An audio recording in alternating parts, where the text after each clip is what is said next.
CJP का नया master plan. CJP protest पर संसद में भारी बवाल। जुलाई में मानसून ने की वापसी। स्पेन में शरणार्थियों का सैलाब। नमस्कार, मैं हूं रूपाली बर्वे और आप देख रहे हैं वेब दुनिया की खास पेशकश WD नाउ, जिसमें बात करेंगे सप्ताह भर की सुर्खियों के अलग अंदाज में।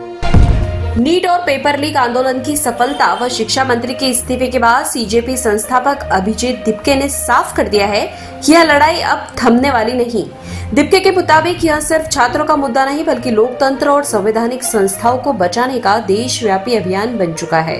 20 जुलाई के लाठीचार्ज और पुलिस बल प्रयोग को तानाशाही करार देते हुए दिपके ने केंद्रीय गृह मंत्री अमित शाह के इस्तीफे की भी मांग की है। कुछ प्रदर्शनकारियों पर मामले दर्ज करने के बीच उन्होंने चेतावनी दी है कि यदि शांतिपूर्ण छात्रों पर पुलिसिया कार्रवाई और मुकदमे तुरंत वापस नहीं हुए तो देश भर में फिर बड़ा आंदोलन होगा। दिपके का कहना है कि सीजेपी अब हर शोषित वर्ग और किसानों की बुलंद आवाज बनेगा। पारंपरिक राजनीति या किसी दल के साथ विलय से इनकार करते हुए उन्होंने इसे जेनजी और युवाओं की सीधी संवैधानिक लड़ाई बताया है। विदेशी फंडिंग और साजिश के आरोपों पर दिपके का रुख अड़िग है। उनका कहना है कि चाहे कितनी भी धमकियां मिले, हम संविधान के दायरे में रहकर हक की बात करते रहेंगे। दूसरी ओर भाजपा सांसद अपराजिता सारंगी की बेटी के बाद यूपी के भाजपा नेता विक्रम सिंह की बेटी यशस्विनी राजे सिंह ने भी सीजेपी प्रोटेस्ट का खुलकर समर्थन किया। दूसरी ओर झड़प में जख्मी हुए पुलिस कर्मियों के परिजनों का अलग दुख है। अब वे भी सड़क पर आ गए हैं। एक पुलिसकर्मी की पत्नी अपनी 2 साल की मासूम बच्ची को गोद में लिए रुआसी आवाज में कहती है कि रात को जब खून से लथपथ पति घर पहुंचे तो हमारी रूह कांप गई। हम भी किसी के परिवार हैं, हमारे भी बुनियादी अधिकार है। जब वर्दी पर पत्थर बरसते हैं तो जख्म सिर्फ उनके जिस्म को नहीं, हमारे पूरे परिवार के भरोसे को लगता है। उनका सवाल है कि क्या अधिकारों की इस जंग में वर्दी के पीछे की इंसानियत और उनकी सुरक्षा की कोई कीमत नहीं बची है। उन्होंने कहा कि न्याय की आवाज बुलंद होना जरूरी है, लेकिन क्या हिंसा और किसी के पिता, पति या भाई के खून की कीमत पर? इस दर पर देश को भी विचार करना होगा। सड़क से उठी सीजेपी आंदोलन की आग अब देश की सबसे बड़ी पंचायत यानी कि संसद तक पहुंच चुकी है। संसद भवन के मानसून सत्र में सीजेपी आंदोलन को लेकर विपक्ष ने सरकार को चारों तरफ से घेर लिया है। मकर द्वार पर राहुल गांधी और प्रियंका गांधी के नेतृत्व में जारी प्रदर्शन के बाद सदन के भीतर भी जोरदार हंगामा हुआ। राज्यसभा में विपक्ष के नेता मल्लिकार्जुन खड़गे ने युवाओं पर पुलिस कार्रवाई का मुद्दा उठाते हुए सरकार पर सीधा हमला बोला और गृह मंत्री की चुप्पी पर सवाल खड़े किए। विपक्ष के बढ़ते दबाव और जन आक्रोश के बीच मोदी सरकार बैकफुट पर नजर आ रही है। छात्रों के गुस्से को शांत करने के लिए सरकार ने आनन फानन में संसद में नया सख्त पेपर लीक विरोधी संशोधन कानून पारित करवाया है, जिसमें 10 साल तक की जेल और 10 करोड़ रुपए तक के जुर्माने का प्रावधान है। लेकिन सरकार यह बताने में नाकाम रही कि भविष्य में वह पेपर लीक की घटनाओं को कैसे रोकेगी। हालांकि विपक्ष इसे सरकार का सिर्फ एक छलावा बता रहा है। क्या नया कानून छात्रों के असंतोष को शांत कर पाएगा या फिर यह आंदोलन सरकार के लिए और बड़ी चुनौती बनेगा? इस सवाल का जवाब आने वाले वक्त में ही मिलेगा। जुलाई 2026 में मानसून ने ऐसी धमाकेदार वापसी की है कि देश का आधा हिस्सा पानी पानी हो गया। शुरुआती सुस्ती के बाद मानसून की रफ्तार इतनी तेज हुई कि जुलाई महीने में देश भर में सामान्य बारिश का आंकड़ा पूरा हो चुका है।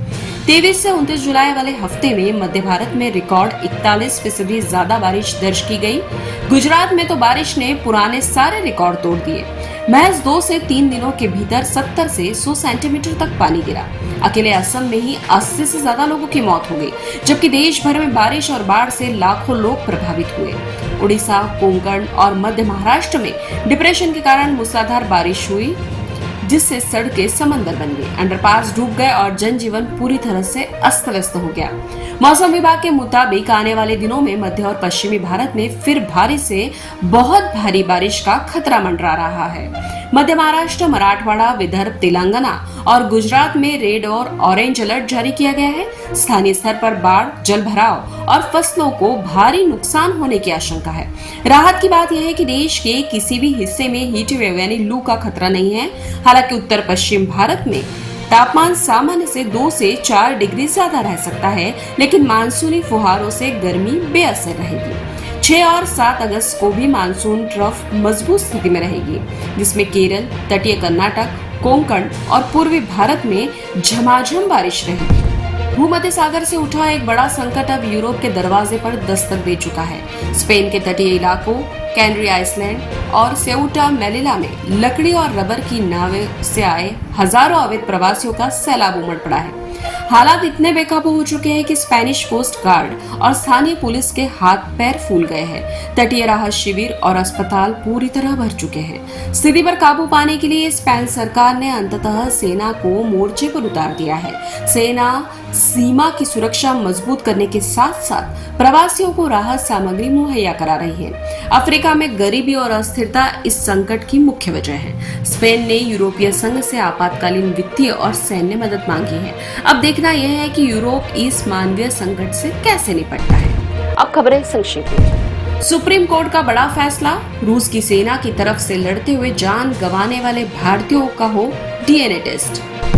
भारत ने पाकिस्तान के कब्जे वाले जम्मू कश्मीर में प्रदर्शनकारियों के खिलाफ की गई कार्रवाई को लेकर पाकिस्तान पर निशाना साधा। कहा, पीओजीके में बढ़ती महंगाई, प्रशासनिक उपेक्षा, राजनीतिक भेदभाव और अल्पसंख्यकों के खिलाफ कथित अत्याचारों को लेकर विरोध प्रदर्शन तेज हुए हैं। कड़कड़डुमा कोर्ट में 2020 के उत्तर पूर्वी दिल्ली दंगों के दौरान आईबी अधिकारी अंकित शर्मा हत्याकांड में आपके पूर्व पार्षद ताहिर हुसैन को उम्र कैद की सजा। कांवड़ यात्रा के दौरान दर्दनाक हादसा, चंडीगढ़ से गंगा जल लेने हरिद्वार पहुंचे 4 लड़कों की ज्वालापुर में गंगनहर में डूबने से मौत हो गई। बांग्लादेश से निर्वासित लेखिका तस्लीमा नसरीन 19 साल बाद लौटी कोलकाता। पश्चिम बंगाल के पूर्व बर्धमान जिले में रील बनाने जूते पहनकर रथ पर चढ़ा मुस्लिम युवक श्रद्धालुओं में गुस्सा, कोर्ट ने दी रोजाना मंदिर सफाई की सजा। वेब दुनिया की खास पेशकश WD नाउ अगले सप्ताह की सुर्खियों के साथ फिर हाजिर होंगे। नमस्कार।